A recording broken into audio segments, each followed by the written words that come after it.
functional movement. That's thrown around so much that it kind of doesn't mean anything anymore. It's like there's a dude on a Bosu trainer sitting on one leg doing curls like this is functional. I'm like, you're full of shit. What we were looking for in functional movements, what do they all share in common? So number one is they're found everywhere in human behavior because life demands those things. So they're a response to a task that needs to be completed. If I've got to sit down to the toilet, you can sit down good or you can sit down poorly, right? So it's a squat. Essential to life demands, regardless if you practice them or not. You will have to be able to squat.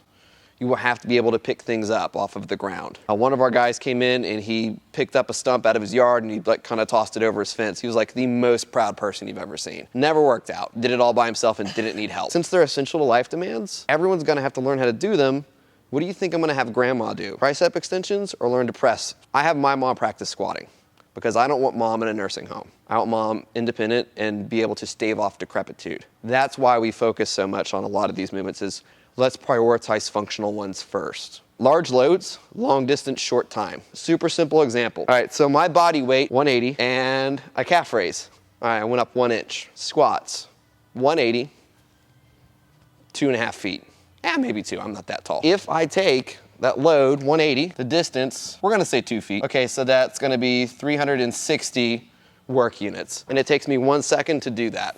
Okay, so we'll say that's a score of 360. Well, 180 times 1 inch. I don't know what that is if I multiply that because I'm a jock and don't know math, but it's way less work than that. I'm gonna focus on these movements where I produce a lot of force. The reason you felt like you got off the rower and you're like, is because like you were producing a lot of force. Your body weight's your load. You moved a long distance, 250 meters.